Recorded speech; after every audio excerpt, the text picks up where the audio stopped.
J'espère que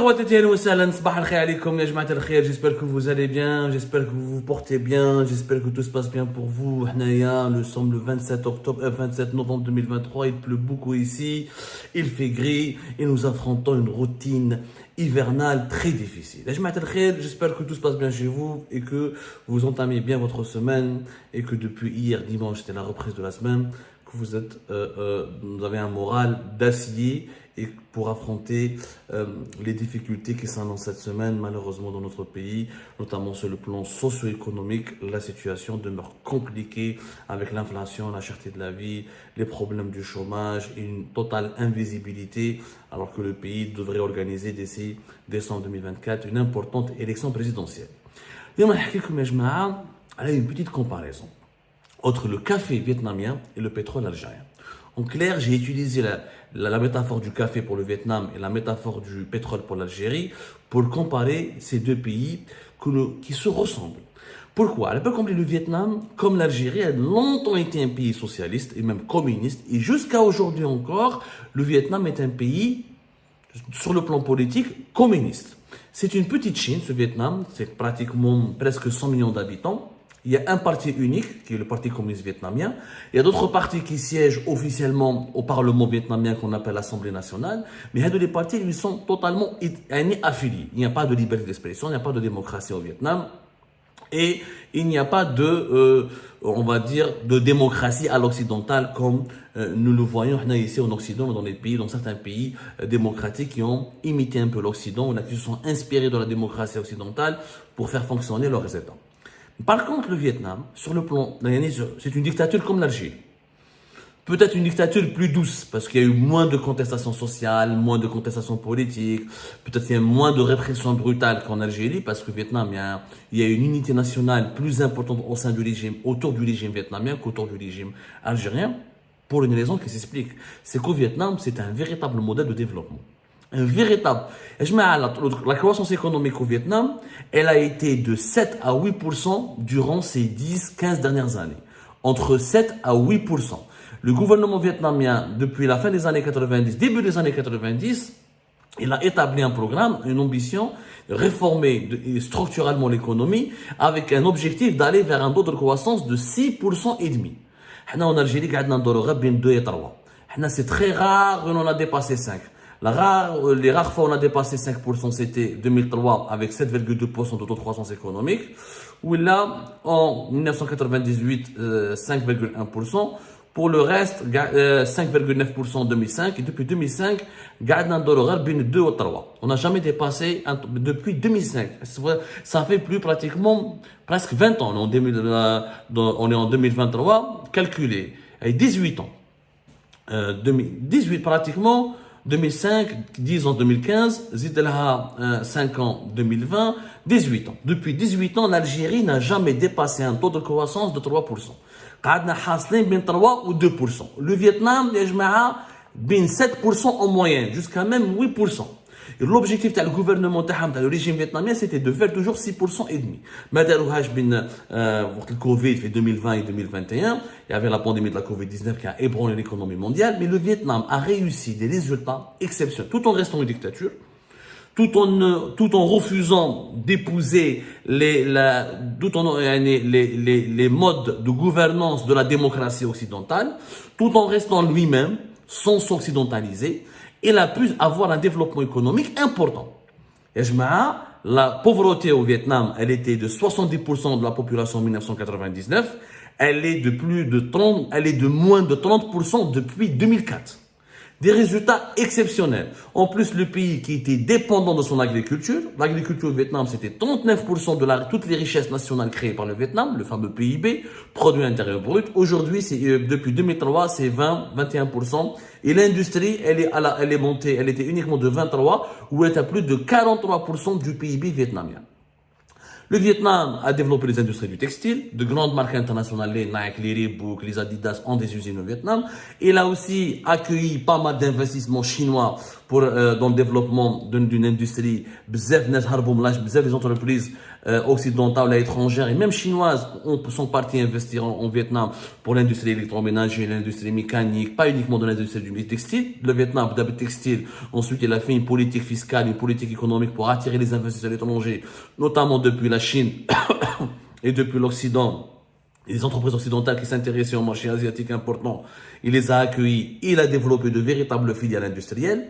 Aujourd'hui, le Vietnam, durant les 9 premiers mois de l'année 2023, il a exporté pour 260 millions de dollars. Il a exporté pour 260 millions de dollars alors qu'il a importé uniquement pour 238 milliards de dollars.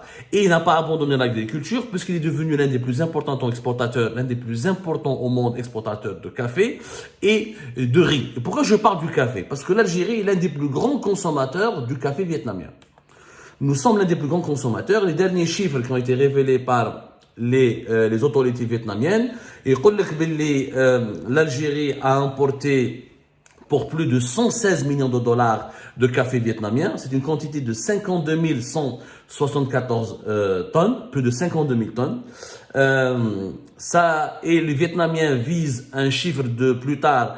Ils veulent dépasser la barre des 125 millions d'exportations de café depuis le Vietnam vers l'Algérie.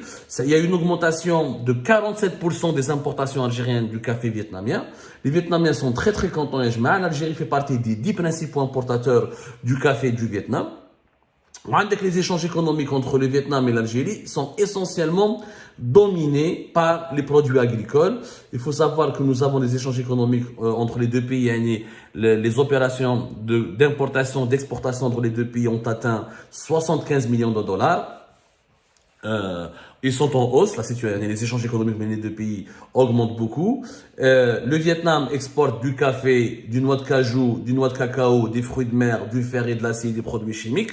Ce qui est bizarre, nous avons le pétrole et le gaz, et c'est le Vietnam qui n'a pratiquement pas de pétrole et de gaz, et c'est lui qui nous exporte les produits chimiques. Où le Vietnam importe depuis l'Algérie quelques médicaments, un peu de fruits, des minerais et des aliments pour les animaux. Choufou, là j'utilise cette métaphore du café. Le Vietnam, c'est l'un des exemples de réussite. Moi, je pense que nous, les dirigeants, nous, les Algériens, au lieu de consommer uniquement le café vietnamien, on devrait consommer aussi le modèle vietnamien, qui est un parfait modèle de réussite.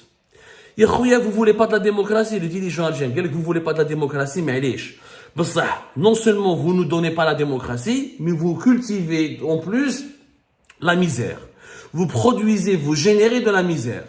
Vous ne pouvez pas rester... Le régime algérien, c'est pour ça qu'il sera toujours contesté par sa population.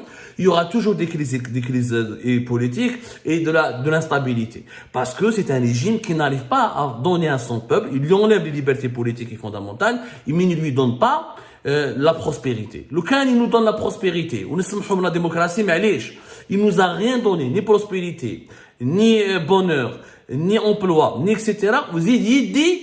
Vous dites avec la misère et la pauvreté. Pourquoi vous ne vous inspirez pas, au lieu de prendre que le café depuis le Vietnam? Inspirez-vous de ce modèle, faites des réformes structurelles et économiques, multipliez les revenus par habitant par 4 fois au cours de 10 ans, réalisez un taux de croissance, offrez au pays un taux de croissance de 6 à 7%, ce qui va nous permettre de créer des emplois, de créer des richesses, aider les Algériens à mieux vivre, à mieux consommer.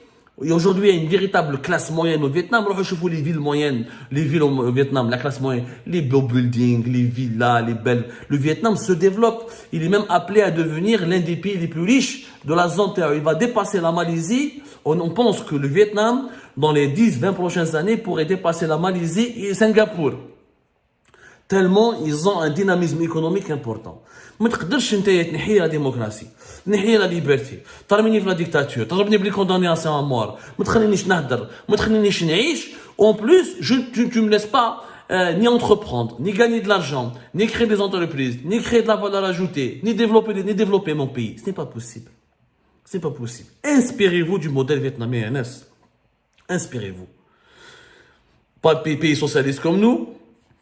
Pays qui a connu un colonialisme violent, avec le colonialisme d'abord français, ensuite américain, la fameuse guerre du Vietnam, les années 70, la libération du Vietnam et sa réunification, le même passé communiste et socialiste, mais le Vietnam a réussi, est en train de réussir, parce que ces décideurs ont comme priorité l'intérêt général du pays, ont fait des réformes économiques qui ont permis au Vietnam de s'industrialiser, de s'ouvrir sur le reste du monde, de développer le tourisme, tout en conservant sa souveraineté.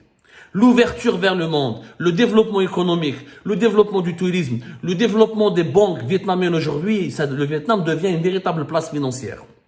L'ouverture vers les investisseurs étrangers ne signifie pas que tu brades ta souveraineté nationale. Pas du tout. On n'est pas en train de brader sa souveraineté nationale. Bien au contraire. Le développement économique est la meilleure manière de préserver sa souveraineté nationale et de la conserver et de garantir l'unité nationale. سمعتوا des émeutes au Vietnam, كيش ما سمعتوا داروا الحراك les Vietnamiens, كيش ما سمعتوا, il y a des problèmes politiques au Vietnam, il y a des emprisonnements, il y a des problèmes, mais ça ne dépasse pas un certain seuil. Jamais ما سمعنا le Vietnam, ça le حراك, ou printemps berbère, ou printemps noir, parce que c'est un pays qui se développe, qui a une véritable croissance. Nous reviendrons prochainement sur l'exemple vietnamien parce qu'il est très important à assimiler. À tout à l'heure.